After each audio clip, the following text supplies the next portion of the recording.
Au fil du web, avec Aïssa Kraichi. Aïssa, bonsoir. Bonsoir Emna. Avec quelques petites minutes de retard, mais c'est pour la bonne cause, hein, n'est-ce pas? Oui, tout à fait. Allez, parce qu'on suit l'actualité, souvent l'actualité sur le web, c'est tout ce qui est dernière minute également. Alors de quoi est-ce qu'on va parler ce soir et qu'est-ce qui buzz le plus sur le net en ce moment? Et je n'oublie pas Java. Voilà, c'est ce que bonsoir Emna. J'ai commencé à me fâcher là, parce que la deuxième fois que tu m'oublies. Non, je t'ai pas oublié. Voilà, mais je t'annonce juste après avoir annoncé Aïssa, c'est un système, tu vois. D'accord, c'est parce que, voilà, tout ça parce que je lui dis plus qu'elle est très belle. Mon Dieu. Allez Aïssa, de quoi est-ce qu'on va parler ce soir? Il y a pas mal d'éléments, pas mal de sujets qui font le tour de la toile, raconte-nous. Alors on va commencer par parler de l'intervention de Nicolas Sarkozy, invité ce matin à France Inter. Depuis, ses déclarations font le tour du web tunisien parmi les web journaux et les internautes, et pour cause, il y évoque la Tunisie mais aussi la Libye. On parlera également de la réaction inattendue du père du troisième terroriste des attentats à Paris. Son identité a d'ailleurs été révélée ce matin. Et puis on enchaînera direction les États-Unis avec un projet de loi en vue pour obliger les réseaux sociaux à signaler les activités terroristes. Et on traitera également d'une spéciale insolite pour nos chères auditrices, comment utiliser vos talons comme moyen d'autodéfense.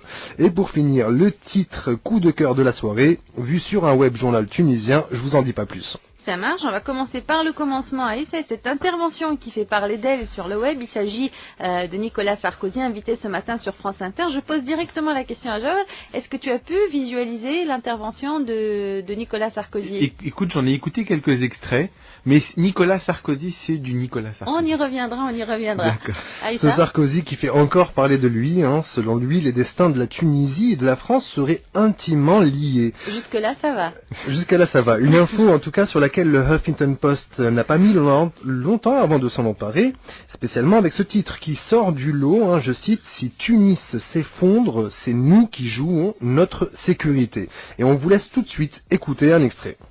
Pourquoi sommes-nous intervenus en Libye? 2 mots d'explication. Monsieur Kadhafi, qui est sans doute le dictateur le plus cruel, le plus inhumain qu'on ait connu autour de la Méditerranée, a déclaré en 2006 « Je ferai couler des rivières de sang », vous m'entendez Michel, des rivières de sang à Benghazi, 1,5 million d'habitants. Et c'est un homme qui tient promesse. Nous sommes donc intervenus avec des pays arabes, la Ligue arabe, 53 pays. Et nous avons libéré de ce dictateur la Libye. Et on a laissé tomber la Libye qui avait besoin d'être aidée ensuite. Enfin, pourquoi sommes-nous intervenus en Libye? Nous sommes intervenus en Libye parce que la Libye, c'est la Méditerranée. Et la Méditerranée, c'est notre jardin, Michel. Si la Libye s'effondre, si la Syrie s'effondre, en juillet 2012, j'ai demandé qu'on intervienne en Syrie. C'est une erreur, me semble-t-il, de comparer l'Afghanistan, le Koweït, l'Irak et la question libyenne comme la question syrienne. Pensez, Michel, que Tunis est à 780 km de Nice. Si Tunis s'effondre, c'est nous qui jouons notre sécurité. Donc je n'ai aucun remords sur l'intervention en Libye.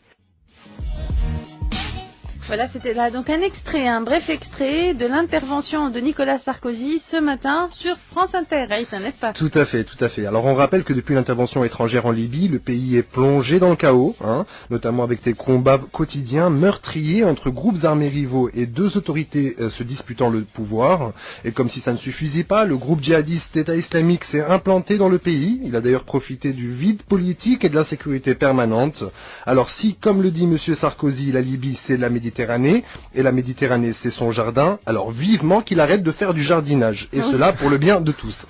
Oui, c'est fou ce Sarkozy, il n'arrête pas. Mais c'est du Sarkozy, quoi. C'est de la démagogie à longueur de parole. C'est quelqu'un qui te raconte une histoire.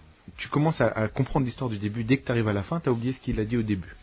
Et c'est quelqu'un qui a un aplomb extraordinaire, quoi. Le mec, il a foutu le feu dans un pays et puis il te dit non, mais c'est pas de ma faute, C'est le jardin, c'est la Méditerranée. Voilà. Bref, c'est ce que je retiens essentiellement. On passe tout de suite à la réaction aujourd'hui du père du troisième terroriste qui était derrière les attentats de Paris. Quand il apprend ce matin que c'est son fils, qui était l'auteur. Comment ça se passe? Faut dire que ça doit pas être évident de se retrouver dans cette situation du jour au lendemain. C'est en tout cas sur quoi se focalise le web journal Le Parisien avec ce titre qui en dit long. Le père du 3e kamikaze du Bataclan, si j'avais su, je l'aurais tué avant. Il était sous le choc, dans les parle vapes. de son fils là. Oui, de son fils, tout à fait. Depuis qu'il a appris ce matin par les médias, comme nous tous, que son fils cadet, Foued Abeg, avait été identifié comme le 3e terroriste donc des attentats de Paris. Et puis il confie aux Parisiens que 4 à 5 mois auparavant, il lui avait parlé par Skype. Le père, vraiment très triste, a déclaré, je cite, que voulez-vous faire? Ce n'était plus lui, c'était une autre personne avec qui je parlais, quelqu'un à qui on avait lavé le cerveau. Cela ne servait plus à rien de communiquer. Pour son père Saïd, rien dans son enfance ne laissait penser que son fils pourrait un jour connaître un tel destin. Sa voix tremble avant de réprimer un sanglot. Je cite, « Quel être humain peut faire ce qu'il a fait? Si j'avais su qu'il commettrait un jour une chose comme ça, je l'aurais tué avant. » Bref, no comment. Mais c'est quand même effrayant que de vivre avec un fils qui change du jour au lendemain et de ne plus reconnaître son fils, de ne plus pouvoir communiquer avec lui. Je me pose quand même une question, pourquoi ne l'a-t-il pas dénoncé? Je crois savoir qu'il savait que son fils était en Syrie à un moment donné, non? Oui, alors il savait que son fils était en Syrie depuis maintenant bientôt 2 ans, et puis apparemment donc il faisait tout le temps des cauchemars et il pensait que son fils allait mourir en Syrie. Il aurait jamais pensé qu'il serait venu à Paris pour commettre ces attentats. Tu en penses quoi, Javel?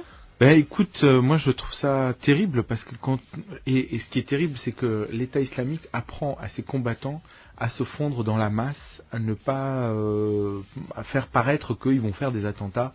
Et c'est terrible pour ce père qui découvre que son fils a fait la pire atrocité qui existe, quoi, de tuer quelqu'un d'autre. Autre volet sur le web qui circule pas mal, Aïssa, ce projet de loi en vue pour obliger les réseaux sociaux à signaler les activités terroristes, c'est du sérieux?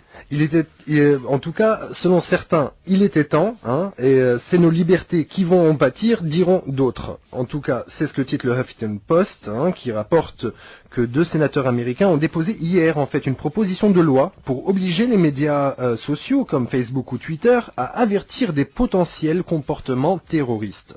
Une ère nouvelle où des groupes terroristes comme le groupe État islamique utilisent les médias sociaux pour recruter et planifier les attaques. C'est ce que rapporte le Huffington Post qui ajoute que du coup, ces informations peuvent être la clé pour identifier et stopper les recrutements ou une attaque terroriste. Alors, une proposition qui a été cependant critiquée par certains, qui affirment que ce projet fera plus de mal que de bien, le risque étant de voir des personnes innocentes placées sous la surveillance du gouvernement, et cela sans véritable preuve. Bref, le débat est plus que jamais sur table. Eh oui. Oui. Oui, moi hier j'avais regardé un reportage qui était passé sur Envoyé spécial et qui expliquait comment les djihadistes, les terroristes communiquaient entre eux. Et c'est vraiment effarant. L'utilisation des réseaux sociaux, de Twitter,